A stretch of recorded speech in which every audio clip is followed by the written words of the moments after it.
Police శాఖపై Pawan Kalyan ఆగ్రహించడానికి కారణం వీళ్ళేనా? దీని వెనకుండి నడిపిస్తుంది కూటమి ఎమ్మెల్యేనేనా?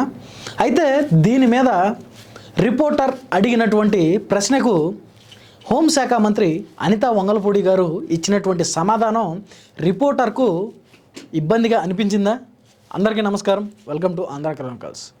ఆంధ్రప్రదేశ్లో కూటమి ప్రభుత్వం అధికారంలోకి వచ్చిన తర్వాత ఆంధ్రప్రదేశ్ను అభివృద్ధి పదం వైపు నడిపించాలి, పెట్టుబడులు తీసుకురావాలి అనే విధంగా ఆంధ్రప్రదేశ్ రాష్ట్ర ముఖ్యమంత్రి నారా చంద్రబాబు నాయుడు గారు వివిధ దేశాలకు తిరుగుతూ ఆయనకు ఉన్నటువంటి ఎక్స్పీరియన్స్తో వివిధ పారిశ్రామికవేత్తలతో పెట్టుబడిదారులతో మాట్లాడుతూ ఆంధ్రప్రదేశ్కు పెట్టుబడులు తీసుకొచ్చే పనిలో ఆయన ఉంటే, పవన్ కళ్యాణ్ గారు మాత్రం పరిపాలనను గాడిలో పెట్టడానికి, పరిపాలనను పక్కదోవ పట్టిస్తున్నటువంటి వాళ్ళని సరిచేయడానికి వాళ్ళ మీద ఉక్కుపాదం మోపుతున్నారు. దానిలో భాగంగానే ఆయన దగ్గరకు ఒక కంప్లైంట్ వెళ్ళింది. భీమవరం డిఎస్పీ జయసూర్య గారు ఎన్నో అవినీతులకు పాల్పడుతున్నారు, దానిలో భాగంగానే అవసరం లేని సివిల్ కేసులలో తలదూరుస్తున్నారు అని పవన్ కళ్యాణ్ గారి దృష్టికి వెళ్ళడం ఓ రకంగా ఇప్పుడు ఆంధ్రాలో హాట్ టాపిక్గా మారింది. దాని మీద ఆగ్రహించినటువంటి పవన్ కళ్యాణ్ గారు కూడా ఆయన్ని నివేదిక సమర్పించాలి అని అడిగారు. అయితే దీని మీద జనసేన కూడా ఒక నివేదికనిచ్చింది. అదేంటి అనేది మనం ఒకసారి చూసే ప్రయత్నం చేద్దాం. అయితే దీని మీద ఇప్పుడు అనితా వంగలపూడి గారు కూడా రిపోర్టర్ అడిగిన ప్రశ్నకు ఘాటుగా స్పందించారు. అది కూడా విశ్లేషించే ప్రయత్నం చేద్దాం. అయితే మనం చూసుకుంటే జనసేన ఇచ్చినటువంటి నివేదిక ఏంటి? భీమవరం డిఎస్పీ శ్రీ జయసూర్య వ్యవహారాలపై పశ్చిమ గోదావరి ఎస్పీతో చర్చించిన ఉప ముఖ్యమంత్రి వర్యులు. పశ్చిమ గోదావరి జిల్లా భీమవరం డిఎస్పీ శ్రీ జయసూర్య వ్యవహారాలపై రాష్ట్ర ఉప ముఖ్యమంత్రి శ్రీ పవన్ కళ్యాణ్ గారికి తరచూ ఫిర్యాదులు వస్తున్నాయి. భీమవరం డిఎస్పీ పరిధిలో పేకాట శిబిరాలు పెరిగిపోయాయని, సివిల్ వివాదాల్లో సదరు అధికారి జోక్యం చేసుకుంటున్నారని, కొందరి పక్షం వహిస్తూ కూటమి నేతల పేరు వాడుతున్నారనే తరహా ఫిర్యాదులు ఉప ముఖ్యమంత్రి వర్యులు దృష్టికి వచ్చాయి. మంగళవారం మధ్యాహ్నం పశ్చిమ గోదావరి జిల్లాలో ఎస్పీతో ఈ అంశంపై ఉప ముఖ్యమంత్రి పవన్ కళ్యాణ్ గారు ఫోన్లో మాట్లాడారు. తన దృష్టికి వచ్చిన ఫిర్యాదులు ప్రస్తావించి డిఎస్పీ వ్యవహార శైలిపై నివేదిక పంపాలని స్పష్టం చేశారు.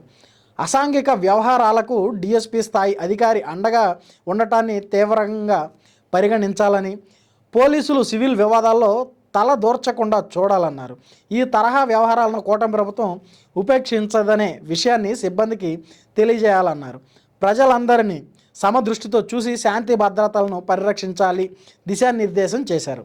భీమవరం డిఎస్పీపై వచ్చిన ఆరోపణలను రాష్ట్ర హోంశాఖ మంత్రి రాష్ట్ర డీజీపీకి తెలియజేయాలని తన కార్యాలయ అధికారులను ఆదేశించారు శ్రీ ఆంధ్రప్రదేశ్ రాష్ట్ర ఉప ముఖ్యమంత్రి కొణిదెల పవన్ కళ్యాణ్ గారు. అయితే దీని మీద మనం చూసుకుంటే గత కొన్ని నెలలుగా భీమవరం డిఎస్పీ జయసూర్య గారు ఒకరి పక్షం వహించి సివిల్ వివాదాల్లో తలదొరచడం, అలాగే పేకాట శిబిరాలను కొంతమంది కూటమి ప్రభుత్వ నేతల అండతోనే వాళ్ళు అక్కడ నిర్వహిస్తున్నారు అనేటువంటి ఆరోపణలు పవన్ కళ్యాణ్ గారి దృష్టికి వచ్చాయి.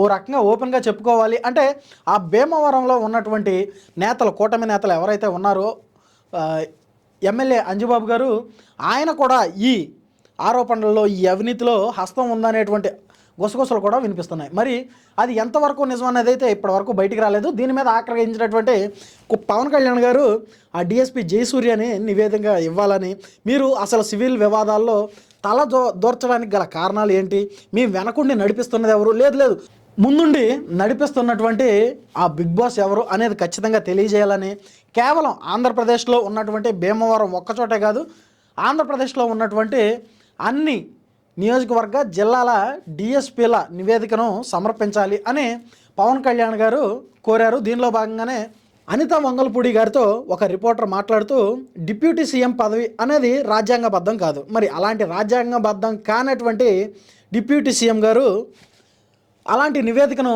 కోరడం కరెక్టే అంటారా అని అడిగిన దానికి అనితా వంగలపూడి గారు కూడా ఘాటుగా సమాధానమే ఇచ్చారు రిపోర్టర్కి. గతంలో చూసుకుంటే 2019 నుండి 24 మధ్యలో పరిపాలించినటువంటి వైసీపీని మీరు ఇవే క్వశ్చన్ అడుగుంటే ఇలాంటి తప్పులు జరిగినప్పుడు మీరు మాట్లాడుంటే ఇలాంటి పరిస్థితి మాకు ఈరోజు వచ్చేది కాదు అని ఆవిడ ఆగ్రహం వ్యక్తం చేశారు. అలాగే ఇది ఎన్డీఏ కూటమి ప్రభుత్వం, ఖచ్చితంగా మా దగ్గర రిపోర్ట్లు ఉన్నాయి, దాని మీద పవన్ కళ్యాణ్ గారు అడగడంలో తప్పే ఉంది, ఖచ్చితంగా పవన్ కళ్యాణ్ గారు అవినీతిని సహించేటువంటి వ్యక్తి కాదు, ఖచ్చితంగా నిజాయితీగా ఉండాలి, రాజ్యాంగాన్ని సన్నద్ధంగా అమలు చేయాలి అనుకునేటువంటి వ్యక్తి, అలాగే ప్రజల్ని ఒక గాడిలో నడిపించాలి అనుకునేటువంటి వ్యక్తి, అభివృద్ధి పథంలో నడిపించడానికి వేస్తున్న అడుగులు కూటమి ప్రభుత్వం దానిని పక్కదోవ పట్టించడానికి ఏ ఒక్కరు ప్రయత్నించినా సరే అది ఏ శాఖ అనేది పవన్ కళ్యాణ్ అనేటువంటి వ్యక్తి పట్టించుకోడు. ఖచ్చితంగా అది ఏ శాఖ అయినా సరే ఖచ్చితంగా క్వశ్చన్ చేస్తాడు. సో ఇప్పుడు తప్పు చేసినటువంటి ఆ డిఎస్పీ జయసూర్య గారు ఎవరైతే ఉన్నారో ఆయన్ని నివేదిక సమర్పించమని అడిగారు. మేము బాగానే ఉన్నాం, మాకు లేని గోలు మీకెందుకు వస్తున్నాయి అని అనితా వంగలపూడి గారు ఆ రిపోర్టర్కి ఘాటుగా సమాధానం ఇచ్చారు. ఏది ఏమైనా కానీ దీని వెనకుండి నడిపిస్తున్నది ఖచ్చితంగా భీమవరం ఎమ్మెల్యే అంజిబాబు గారు, అలాగే డిఎస్పీ జయసూర్య గారు, అలాగే కొంతమంది కూటమిలో ఉన్నటువంటి నేతలు కూడా మా వెనకుండి నడిపిస్తున్నారు అనేటువంటి ఆరోపణలు కూడా ఆయన చేశారు అనేటువంటి గుసగుసలు కూడా వినిపిస్తున్నాయి.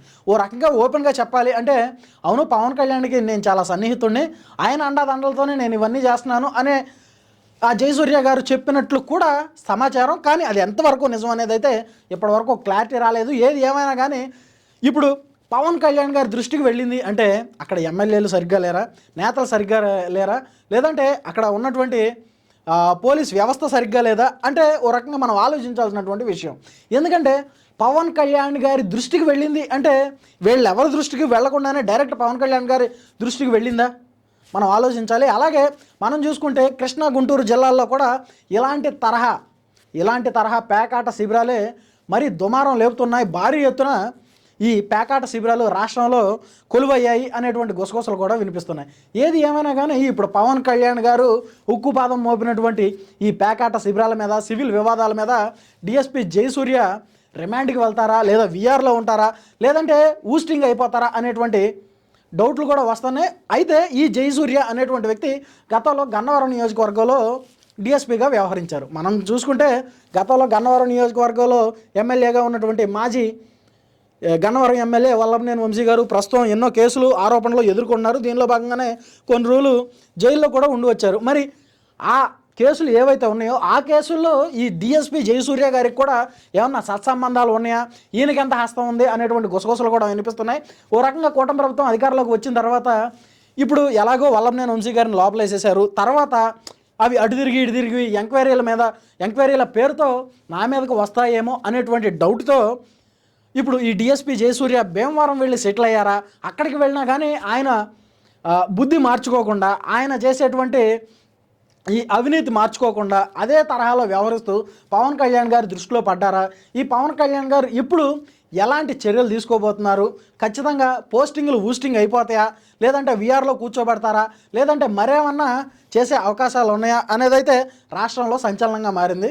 ఏది ఏమైనా కానీ ఒక్క డిఎస్పీ జయసూర్య గారు చేసినటువంటి ఈ అవినీతి వల్ల రాష్ట్రంలో ఉన్నటువంటి అందరు డిఎస్పీలు ఎంతమంది ఉన్నారో అందరి లిస్టు తీయండి, ఎవరెవరు ఏ విధంగా వర్క్ చేస్తున్నారు, ఎవరెవరు ఏ విధంగా వాళ్ళ యొక్క నియోజకవర్గాలను, వాళ్ళ యొక్క జిల్లాలను ఏ విధంగా గాడిలో నడిపిస్తున్నారు అనేది ఖచ్చితంగా నాకు నివేదిక కావాలి అని పవన్ కళ్యాణ్ గారు అడగడం ఇప్పుడు రాష్ట్రంలో సంచలనంగా మారింది. ఏది ఏమైనా కానీ తప్పు చేసింది తనవాడైనా తాట తీసేటువంటి వ్యక్తి పవన్ కళ్యాణ్ అనేది ఇప్పుడు మరోసారి రుజువైందని చెప్పుకోవచ్చు. మరి పవన్ కళ్యాణ్ గారు చేసినటువంటి వ్యాఖ్యల మీద, దీనికి రిపోర్టర్కి అనితా వంగలపూడి గారు ఇచ్చినటువంటి వ్యాఖ్యల మీద మీ అభిప్రాయం ఏంటో కామెంట్ రూపంలో తెలియజేయండి. అలాగే ఇలాంటి political, current affairs, trending, breaking న్యూస్ల కోసం మన ఆంధ్ర క్రానికల్స్ ఛానల్ ఇప్పుడే సబ్స్క్రైబ్ చేసుకుని నోటిఫికేషన్ ఆన్లో పెట్టుకోండి. Thanks for watching. This is Rajesh signing off. Andhra Chronicles. Thank you.